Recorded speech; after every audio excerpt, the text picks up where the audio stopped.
Salut tout le monde et bienvenue à l'épisode 6, La famille, le podcast immobilier. Et aujourd'hui, on revoit les statistiques immobilières novembre 2021 contre novembre 2022 pour tout le Québec. Pour ceux qui me suivent sur YouTube, sur TikTok, vous savez que j'analyse les statistiques immobilières par secteur, donc Sherbrooke, Magog, Bromont, Grimby, l'Estrie et maintenant le Québec à tous les mois, on va dire à tous les débuts de mois pour le mois précédent. Donc, c'est pour ça, là, présentement, on est quoi, le 2 décembre 2022 et on analyse novembre 2022 contre novembre 2021. Je vais analyser toutes les unifamiliales et les copropriétés, donc aucun multilogement, puis aucun commerce ni bâtisse commerciale parce que c'est pas ça qui me fait triper. Moi, ce que j'aime, c'est aider les gens à trouver une place où habiter. Donc, on va analyser le résidentiel et on va regarder 5 facteurs, critères, rapports, caractéristiques, statistiques, je sais pas comment appeler ça, statistiques, je pense. On va dire statistiques, qui va être le délai de vente moyen, le nombre de propriétés en vigueur, le prix vendu versus le prix affiché, le prix de vente médian et le nombre de ventes effectuées. Et c'est toujours pour le mois de novembre 2021 contre novembre 2022 pour tout le Québec. Donc, on commence par juste je vais sortir toutes les stats, puis après ça, on va en discuter ensemble, on va l'analyser. Puis à la fin, je vais juste faire un petit récapitulatif là, de 2019 versus maintenant sur certaines statistiques pour relativiser un peu le marché parce que encore, je viens de sortir d'un appel avec une dame qui s'appelle Josée qui a pris un rendez-vous sur mon site web pour justement parler de l'immobilier. Puis elle me disait, ouais, là, j'ai rencontré des gens, mais on dirait là, que je devrais avoir peur, le marché. Puis là, j'étais, mais le marché est excellent. Il est excellent. Puis j'en parlais dans le podcast de la normalisation. Le marché est excellent. Il revient juste plus normal. Puis normal, en 2019, c'était une des meilleures années en immobilier. Fait qu'on a une très bonne année, puis un très bon secteur d'activité encore. Bref, maintenant que c'est dit, commençons tout de suite avec les statistiques 2021 contre 2022 pour le mois de novembre et on commence pour le délai de vente moyen. Au Québec, vendre une propriété l'an passé, ça prenait 46 jours. Cette année, en novembre, ça en a pris 50. Donc, léger ralentissement. Au niveau du nombre de propriétés en vigueur, il y en avait 23 000 l'an passé et 32 000 cette année. Je vais m'abstenir d'un commentaire puis je vais analyser après. Au niveau du prix vendu versus le prix affiché, l'an passé, on était à 100 et cette année, 96. Au niveau du prix de vente médian, 368 l'an passé, 375 cette année. Et au niveau du nombre de ventes effectuées, 8 400 dans le mois de novembre 2021 et 6 400 dans le mois de novembre 2022. Fait que je ne sais pas c'est quoi la statistique qui vous a fait le plus tilter, qui vous a choqué le plus ou surpris le plus, mais on va regarder ça un peu, puis on va se donner des explications. En tout cas, ça va être mes explications. Et désolé, mon nez bouché. Qu'est-ce que tu veux? J'ai des enfants à l'école et à la garderie, donc je risque d'être malade jusqu'au mois de juin prochain.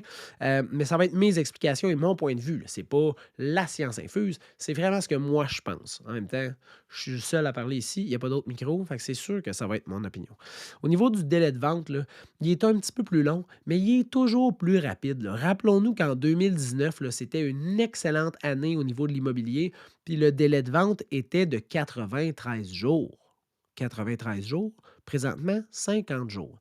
Donc, c'est très rapide vendre une propriété. Puis, il y a des statistiques qui expliquent ça, comme exemple, le nombre de propriétés disponibles. Tu sais. Il y en a quand même moins que la demande. C'est toujours l'offre et la demande là, qui va venir un peu influencer les statistiques immobilières et ça influence aussi le délai de vente. Au niveau du nombre de propriétés en vigueur, il y en a 39 plus. À vrai dire, il y a 39 d'augmentation par rapport à l'an passé. Pourquoi? Ben, si on réfléchit un peu, là, moi, ce que je peux voir dans mon marché, dans mes transactions, dans mes recherches, c'est que les prix des propriétés sont souvent. Comment je pourrais dire ça? J'en ai parlé déjà dans le podcast de la normalisation, là, mais les prix affichés sont des prix qui ont été considérés en se basant sur les comparables des 3 à 6 derniers mois. Par contre, v'là 6 mois, on n'était pas loin du mois d'avril-mai, on était peak COVID. Fait que tu peux pas prendre un comparable d'avril-mai 2022. Juin, juillet, ça commençait à descendre, mais tu sais, ça augmente tes stats, là, tu sais, là, à août, septembre, on se rapproche. Septembre, octobre, on est pas mal là. Puis même là, par expérience, j'ai mis des propriétés au mois de septembre. Au mois d'octobre, déjà, on n'était plus nécessairement dans le même marché. Donc, les prix d'affichage sont présentement difficiles à ajuster avec le marché qui est en mouvement puis qui est en normalisation, ce qui fait que les prix sont souvent trop chers par rapport à ce que les acheteurs vont valoriser pour les propriétés. Fait que ça fait qu'il y a des propriétés qui restent sur le marché, donc ça augmente le nombre de propriétés en vigueur de mois en mois. Ça, c'est mon explication de pourquoi il y a plus de propriétés présentement en vigueur sur le marché. Au niveau du prix vendu versus le prix affiché, présentement, il y a en moyenne 4 de négociation versus l'an passé où il y en avait zéro. Ça vient appuyer un peu mon fait que les propriétés sont trop chères. S'ils n'étaient pas trop chers, avec le nombre d'acheteurs qu'il y a présentement, ben, il n'y aurait pas de négociation. Tu sais, on serait capable de vendre au prix demandé ou au-dessus du prix demandé en moyenne dans la majorité des transactions. Mais ce n'est pas le cas parce qu'il y a 4 de négociation en moyenne sur chaque transaction immobilière au Québec. Donc, ça vient appuyer le fait que les acheteurs trouvent que les maisons valent moins que le prix affiché. Donc, le prix affiché des propriétés est trop élevé. Écoute, moi je dis ça, mais je dis rien. Au niveau du prix de vente médian, ben, on a quand même eu une légère augmentation. Là, on est passé de 368 000 à 375 000.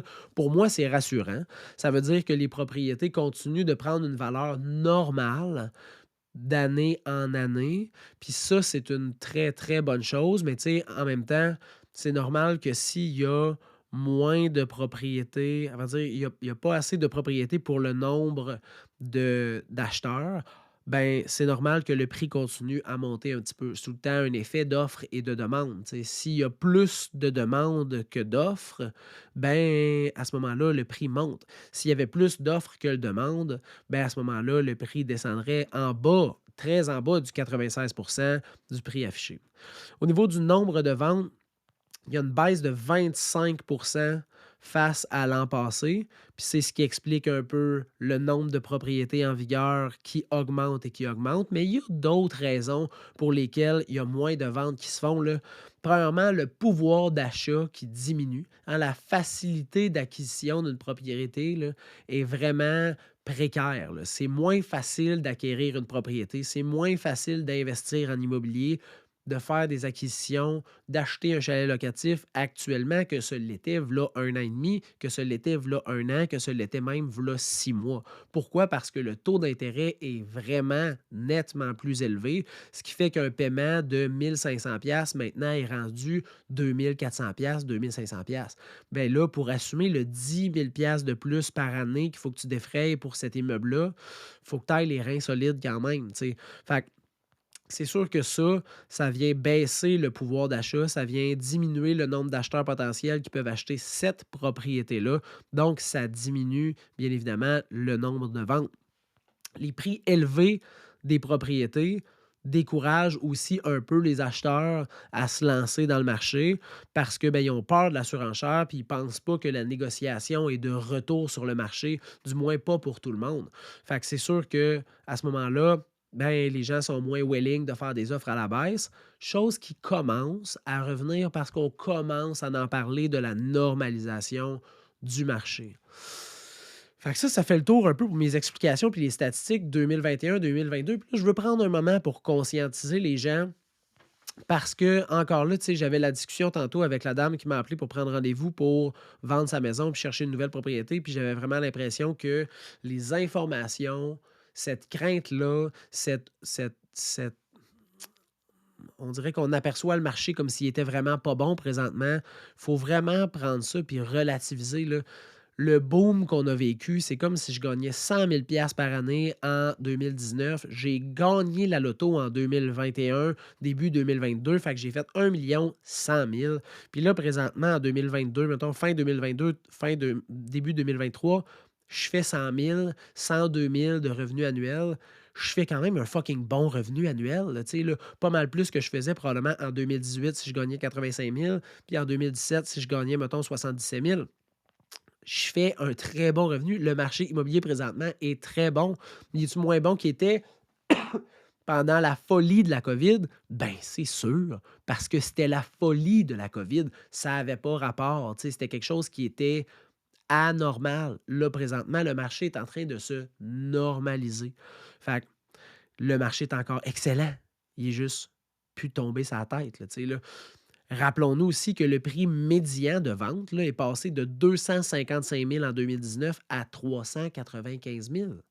Il y a eu une grande croissance dans la valeur des propriétés. Fait que même si la maison se vendait 375 000 au lieu de 395 000, il y a eu un énorme gain sur la valeur de la propriété. Fait que ça, il ne faut pas l'oublier non plus. Là, tu sais, là, si tu avais une propriété t'as une propriété depuis 10 ans, assurément que tu vas faire un bon profit sur ta vente. Là, tu sais, là, ça, c'est sûr et certain. Là, si tu rachètes quelque chose du même, tu sais, de la même grandeur, de la même valeur ailleurs dans une autre région, ça se peut que tu sois pas top, top, top, top gagnant, tu sais, tu vas être kiff-kiff, mais si tu rapetisses, genre tu passes d'une maison parce que tu avais 3 enfants, puis tu t'en vas vers un condo parce que tu veux profiter de la vie, ben, il y a un beau gain à faire là, ça c'est sûr et certain, tu sais. Le pourcentage de négociation moyen, là, tantôt, on a analysé, tu sais, le mois de novembre, mais pour l'année, présentement, on a encore une moyenne du prix vendu versus du prix affiché à 100 dans certains secteurs, tandis que c'était 96 en 2019. Donc, on a quand même des offres qui rentrent à des bons prix, des propriétés qui se vendent à des bons prix présentement. Puis le délai de vente est passé de 93 jours à 43 jours, 50 jours. Fait que ça fait une grosse différence. Les propriétés se vendent définitivement plus vite présentement. Puis pourquoi? Ben parce qu'il y a 45 moins d'inventaire à peu près, là, tu sais, là. Il y a vraiment moins de maisons sur le marché. Fait que le marché immobilier est encore excellent. Il est encore excellent pour les vendeurs, mais il est plus facile qu'il était pour les acheteurs. Fait que c'est un super bon moment. C'est un moment qui devrait être rassurant, somme toute, pour ceux qui veulent se lancer dans un projet immobilier parce que ça tend à se normaliser, puis c'est plus facile quand c'est normal. Tu sais, acheter présentement, faire l'acquisition d'un chalet sur le bord de l'eau, peu importe c'est quand, dans quel scénario économique, c'est jamais facile. C'est jamais facile, puis c'est jamais rationnel, puis c'est jamais normal, parce que l'émotion prend le dessus, puis ça fait des transactions qui sont explosives, puis qui sont imprévues. Mais là, présentement, le marché, il est normal. Fait que les transactions peuvent être relativement assez prévues, statistiques, fondées sur des faits.